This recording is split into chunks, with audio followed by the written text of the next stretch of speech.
In today's session, we're here to understand what MAP is and isn't, and what the MAP testing results can do for us, what they can tell us. The MAP test is a product that comes to us from the New England Northwestern Education Association. And MAP, M-A-P, stands for Measures of Academic Progress. The NWEA is a nonprofit organization that was founded in 1978, and their job is to help schools like ours around the world gather data that will be useful to us as educators in helping each of our children grow to the best of their potential. They help schools like the American School of Kosovo to develop a culture that uses data to inform instruction, to improve instructional practices. In addition to a vast array of research that they do to improve learning with their data, they also provide a lot of training and professional development for our teachers and our administration. The main purpose of NWEA with MAP testing is to reveal each individual student's instructional level so that we as teachers at school can teach right to their point of learning where they're at so that they can reach their highest potential of growth. MAP is a computerized adaptive test. What do we mean by adaptive? It means that the computer adjusts the questions according to each individual student's answers. So typically, when our students at ASK took the test, they were in a group, in a lab, maybe 15 students were testing at one time. But each of those 15 children took a different test.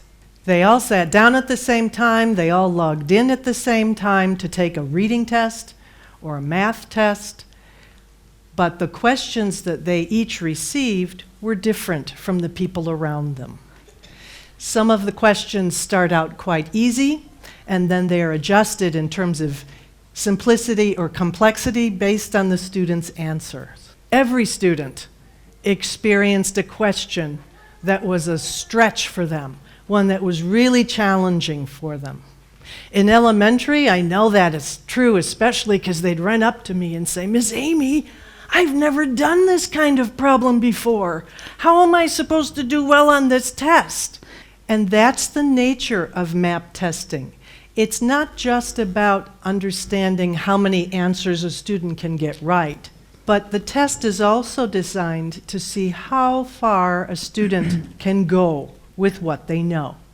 That way, we can find where the student's target learning point is in each of the skill areas tested. So you can imagine that this test cannot have a fixed time limit. This test is untimed. Another factor that makes this test very attractive for us is that the results of the test are immediate. We're also allowed to test students up to 4 times in the academic year. Most of our students at ASK will only take it in the fall, as they did last month, and again in May. A few of our students, though, may be selected to take it again in February, for example. The next couple of slides give you a little view of what your students experienced when they took the MAP testing. So you see here on the screen, as soon as he logs in through the reading test, you can't see that it names the test there. His name appears and there's a little button where he can click Start the Test. The student is known by NWEA, not only by name, but by his student identification number as well. This ID will link this testing data to any previous testing sessions he may have sat and any future ones that he will sit. So when our friend Martin Newberry sits down to take his reading test, the NWEA database knows exactly where the level of challenge is to begin with for Martin. Once the student begins the test, in reading, it looks something like this. There's a little paragraph at the top, a question, and then some answers to choose from. Once the student selects an answer, he can change the answer, but he has to do so before he clicks continue. Once he clicks continue, he has to move on to the next question. All questions have to be answered. None of them can be skipped.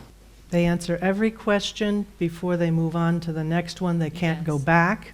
Yes. And the answers to this question will determine the nature of the next question that he's offered. This is a shot of a math question, so you can see that sometimes there's a calculator that comes up on the screen if the problem requires a calculator. And at the end of the test, this is the results screen for Martin.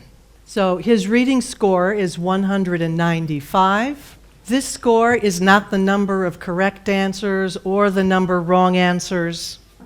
It's called the RIT score, which is a constant unit of measure that's used by the MAP organization to measure progress and growth. And it's a measure that's constant across grade levels. So no matter if Martin is in first grade or in 10th grade, the same unit of measure of his progress will be used. Below the reading score, it says what Martin's Lexile score is. Lexile refers to the level of reading difficulty. NWEA, MAP testing people, are not the only ones who refer to Lexile. When you go to Amazon.com or you walk into a bookstore, you may ask to search for books by the level of difficulty of reading. So if you are a family that's anticipating traveling during the winter holidays, you're going to want to take that number with you in your purse. So that when you stop at a bookstore in whatever country you're going to that may sell books in English, you can search books for your child by what his interests are, but also his level of reading by using that Lexile number. So you see Martin's Lexile is 258 to 408. It's a range because testing of this nature is never a precise science. We have a scope of level. Below that, where it says word meaning, literal comprehension, interpretive comprehension, evaluative comprehension, and literary concepts, these are all the goal strands or the different subsections that the reading test is comprised of. And the goal strands that are listed there are aligned to our curriculum here at ASK. So before our students ever took the tests, Ms. Shannon and I communicated to the NWEA MAP people what our curriculum is here so that they can fairly measure our students' growth in reading. Below those goal strands, the total test time is written here. So Martin took 35 minutes and 42 seconds to take the reading test. And that reminds me of what I was trying to remember earlier. When students are taking the test, remember when I said they have to choose one answer, they can't choose more than one, and they can't skip a question. They have to answer every question before continuing. The MAP test will send me an alert as I supervise students taking the test if they're happily clicking away and just playing a random game with their computer. It sends me an alert that they're not taking the test very seriously, and that way I can go over to the student and ask him or her to adjust his effort and maybe reschedule another test session. So the MAP test is a wonderful tool, but it doesn't tell us everything that we should know about a student. There's lots of things that the MAP testing results don't tell us. It doesn't tell us how wonderful and intelligent our children are. It doesn't tell us if they're hardworking and motivated students. It doesn't tell us whether they're at the top of the class or the bottom of the class. And it doesn't do those things because that's not what it's been designed to do. The MAP test has been designed to be a measure of academic progress. So if little Amy is in second grade and we want to know if she is progressing in reading, Is it logical to compare Amy to Susie next to her? No. If we want to know if Amy's made progress, we have to compare Amy in October of 2017 to how Amy does in May of 2018. ASK is working really hard to promote a growth mindset among its teachers, administrators, but most importantly, its students. And so as parents and leaders in education, it's important that when we speak to our children about their results on MAP testing, that we are not comparing them to the other boys and girls in the class. So what does the MAP data tell us? Have you ever read the story of Goldilocks and the Three Bears?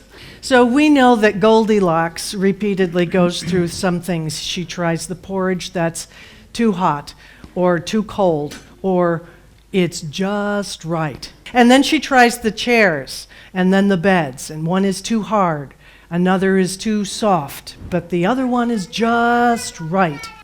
So MAP testing can help us as teachers determine what the Goldilocks fit is for each of our learners. What is just the right challenge level for our children. We don't want things to be too easy. We don't want things to be too difficult. We want it to be just the right level of challenge. And you can understand then that this information really helps to give us individual student information, that it helps the teacher differentiate and design lessons with each individual student in mind. The MAP testing data will also tell us about how well a child has progressed, or how well a group of children has progressed, or how well a whole division of students have progressed. So we've just taken the MAP test in October, we're taking it again in May, and we're going to take a look at the growth and the progress. We're going to measure that. MAP testing data will also be able to tell us what the growth projection or prediction might be for our students, which also helps us as we are setting goals with our students for improvement in reading or improvement in mathematics. I mentioned earlier what those 3 digits were. It stands for the RATCH unit scale, or the RIT scale. Informally, it's easy to remember readiness for instruction today. So if we take a look at this scale, there's a little star that just came up here. If this is our measuring stick for the RIT scale, we see that a student is performing at a 3rd grade level. This is the result for an imaginary student who's in grade 6. So this grade student has scored a RIT range that is comparable to a student in grade 3. Now, as a parent receiving information like this at home, it can feel catastrophic, but it's entirely normal for some children not to be on grade level in reading or math. What's not normal is to stay at that level. What we expect from every student, be they below grade level, on grade level, or above grade level, is that they demonstrate progress, growth over time. So what helps our teachers understand then? Not just looking at the RIT score, understanding that the 6th grader's reading a bit like a 3rd grader, but what details can we learn about the things the student should be focusing on in his instruction during English class or during reading class? So in other words, what are the details about vocabulary, sentence structure, that help us understand where that student's Goldilocks level of challenge is? This is the kind of information that the teachers of your children are busy studying and reviewing. This will help inform their instruction and their planning. Every day they make decisions about how to teach your child the best that he can. And when we make decisions using data, we often use the analogy of the iceberg. So in an iceberg analogy, there's a water level here. There are things below water level that we don't see. And I have to say that sometimes those things are more important than the things above the surface. Some of the things that are below the surface, in the iceberg analogy, has to do with information about what your child's interest level is, for example. Does he like this topic or subject? Is he motivated in the classroom? Is he organized as a student? Is he a child who comes to school every day, well-rested, with a good breakfast in his tummy, ready for a good day of work in the classroom? Those are things that are below the surface that have a high impact on student learning. In the iceberg analogy, the things above the surface have to do with what we know from our own teachers' classroom work and assessments. That's why it's important that you read your child's 7-week report, that you attend parent-teacher conferences or team conferences. Your child's teacher is expert, along with you, about the nature of your child as a learner. At the other side of the triangle, we have a corner where the MAP testing results are. Peak of the iceberg here, which is comprised of other standardized tests. Might be a Gates-McGinty test, might be a reading A to Z test, it might be the TOEFL test or the SAT test for older children. The point of this iceberg analogy is to remind us that we should never give one source of data about our students' learning too much importance. This is not the whole iceberg. We need to take a look at what's happening in the daily classroom assessments and activities, and we also have to look at other outside standardized tests. So how do we use the MAP data in our school? We use it sometimes for grouping students in a reading group or in a math group, and that may not be a grouping for the year. It may not be that all the students at the same level are grouped. Sometimes we intentionally mix levels. Sometimes it helps us to make decisions in terms of differentiating. So if I want students to be reading about Mesopotamia, I have an article, but everybody maybe doesn't have the reading level necessary for that article. Maybe I'm going to have different graduated versions of that article on Mesopotamia for the various lexiles of the students in my classroom. And a very grander scale, to get a big bird's eye view of the ASK MAP results, the academic leadership team will be analyzing the reports in the coming weeks to make decisions based on some curricular matters like aligning between 5th grade and 6th grade. How is our math program doing? Are we sure that we're doing the best we can to get kids ready for 6th grade math? We might use our MAP data to make decisions about what kinds of books or materials to invest in the future. So the academic leadership team has a big homework task to do in the coming weeks, probably won't finish until the end of January, where we sit down and we analyze the data school-wide, first by grade level. We will take a look at individual students, but we're also looking at the macro level to see how we're doing as a school and what are the areas of greatest need. I can tell you, for example, because the majority of our students at ASK are not native English speakers, that vocabulary is an area that we know that we need to work on. We can predict that, but we'll see if the MAP testing validates that for us. Homeroom teachers in grades 1 through 5 and the English, science, social studies, and math teachers in grades 6 through 11 have already sat down and analyzed the data of the groups of students that they teach, as well as the individuals. They have then decided that for the coming weeks, they will focus on the area of greatest concern. They've identified these areas, and our learning support professionals, the English language or the ESL teachers and the other learning support teachers and the counselors and the librarians have all taken part of looking at the same data and asking, how can I support these teachers in supporting these students in these areas where we most need the growth? Remember when I told you that ASK is really trying this year to build further a community of learners with a growth mindset. An important part of that is to help our students understand, okay, here's my score today. Do I care how the person's next to me did? I shouldn't. What I need to know is, of all the different areas that were tested, what area seems to be the area where I need to work the most? Is it in geometry?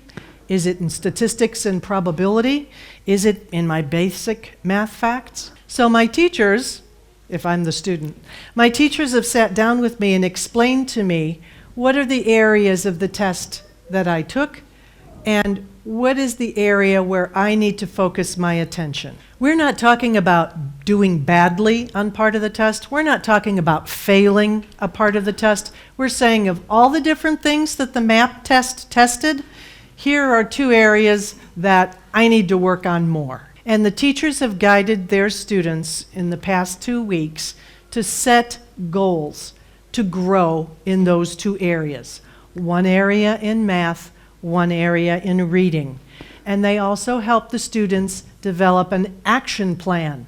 So your children have already sat down, look at the results of their math and reading tests. They've identified an area where they would like to make a goal plan to improve, and they listed some details of what they will do on a regular basis to grow in that area. Students who did this are in grades 3 through 8. The reports with your student's goal plan, if you're a parent of a student in grades 3 through 8, is now being scanned, and it will be emailed to you in the coming week. So when you receive that email, you can sit down with your student and listen to him explain how he did, what's an area that he needs to work at, and what's his plan to get better in that area. And then your support is simply to remind him or her, you said you were going to read a book for 20 minutes every day, journal or a diary, and do a little bit of writing every day. So what you see here is what your student has already received and used to set goals, again, if your child's in grades 3 through 8. So right here is showing a bar graph of your students' RIT scores from the past month. And in the future is where we will see the bar graphs for growth. In this column, we see a breakdown of the subsections of the reading test, and highlighted in green are the results that show that these are areas of relative strength. And in yellow is the area of relative concern. It doesn't mean that the student failed the test in that area. It doesn't mean that he's bad at that. It just means that relative to the other areas in reading that are listed there, this is an area that he should work on. And then here are some lines for the students to write his action plan.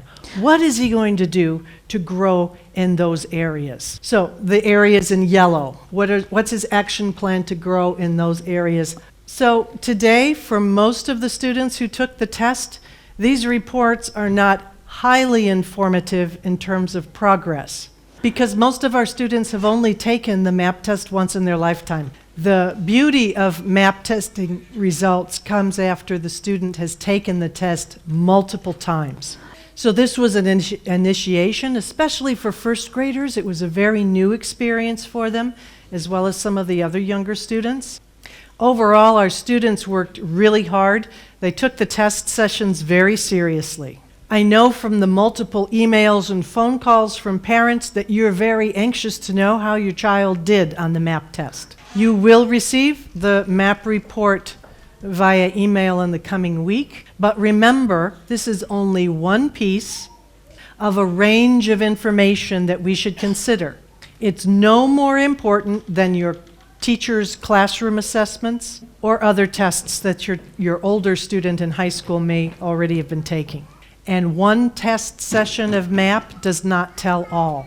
The value comes when we see multiple testing points and can compare the data over time to track our students' progress.